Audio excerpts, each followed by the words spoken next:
My smelly pet. Tomorrow morning came. The jaws were still closed. Judy tried teasing it with a brand new ant. "Here you go," she said, in her best squeaky baby voice. "You like ants, don't you?" The jaws did not open 1 tiny centimeter. The plant did not move 1 trigger hair. Judy gave up. She carefully lodged the plant in the bottom of her backpack. She'd take it to school, stinky, smelly glob of hamburger and all. On the bus, Judy showed Rocky her new pet. "I couldn't wait to show everybody how it eats. Now it won't even move. And it smells." "Open sesame," said Rocky, trying some magic words. Nothing happened. "Maybe," said Rocky, "the bus will bounce it open." "Maybe," said Judy. But even the bouncing of the bus did not make her new pet open up.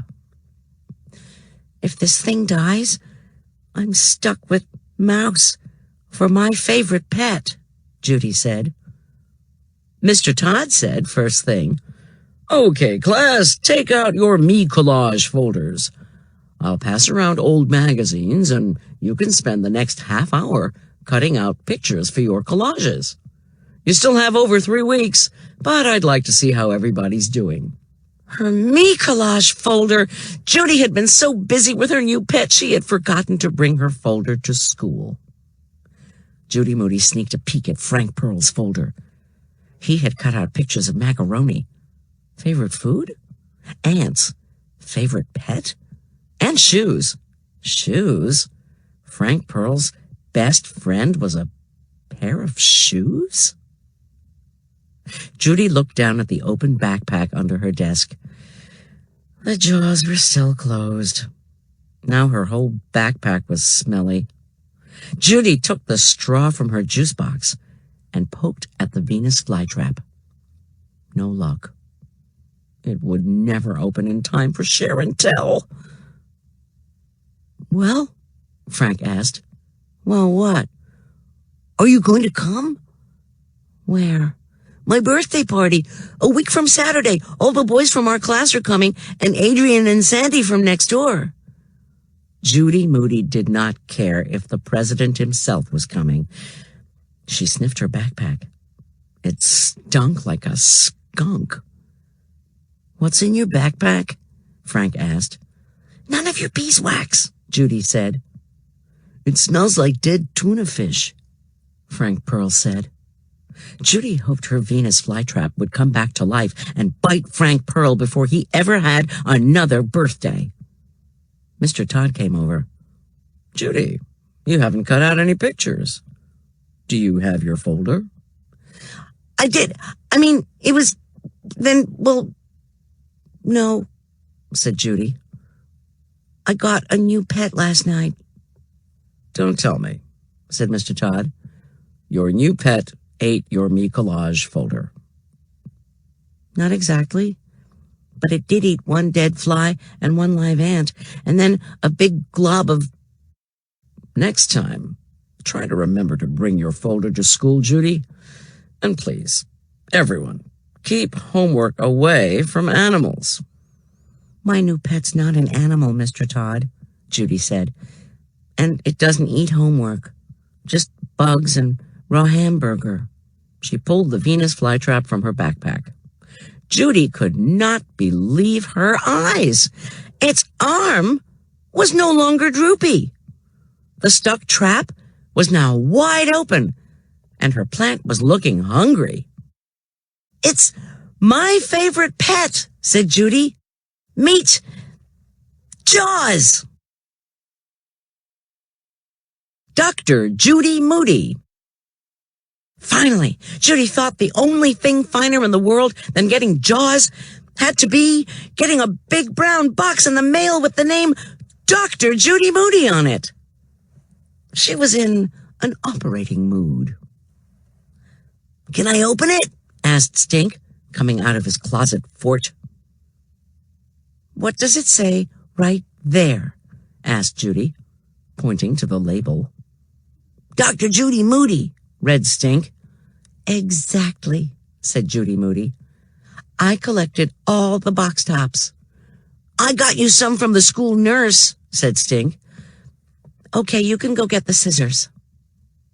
Stink handed over the scissors. Judy poked through the tape and broke open the brown flaps. Mouse pawed at the sticky tape. Stink's head kept getting in the way. Stink, I'm in the middle of an operation. Judy pulled aside the tissue paper and lifted out the doctor doll. At last, Judy held the doll in her lap and stroked her silky smooth hair. She made neat little bows in the ties of the doll's blue and white hospital gown. The doll was wearing a hospital bracelet. Her name is Hedda Get Better, Judy read. Does she do anything? Asked Stink.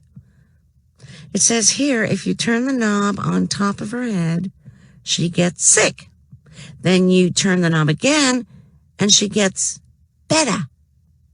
Get it? Judy turned the knob on the doll's head until a new face appeared.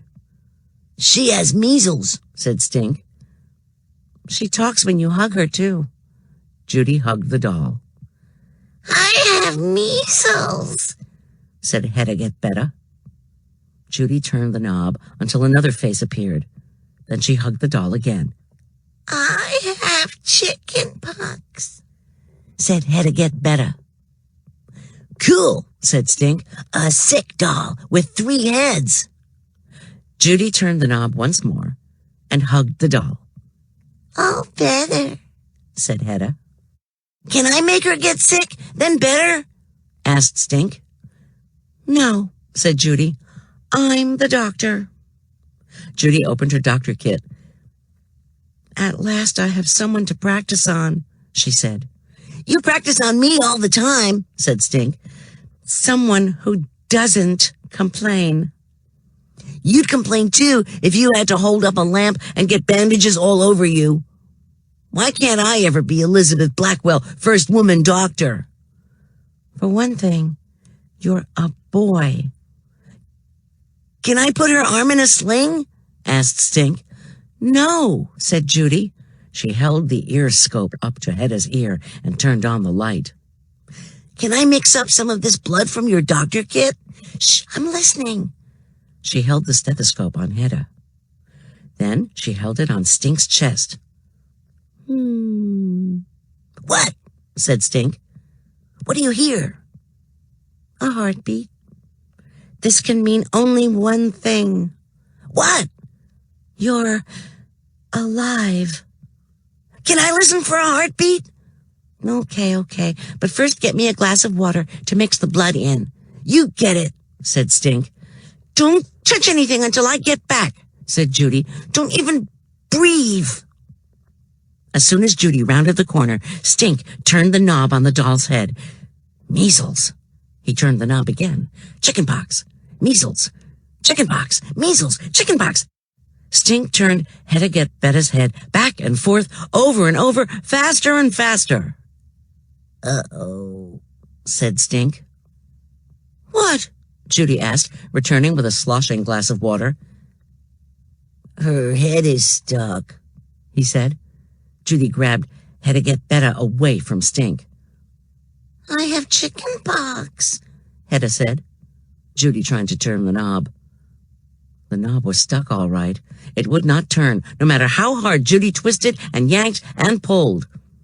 I have chicken pox. I have chicken pox, Hedda said again and again.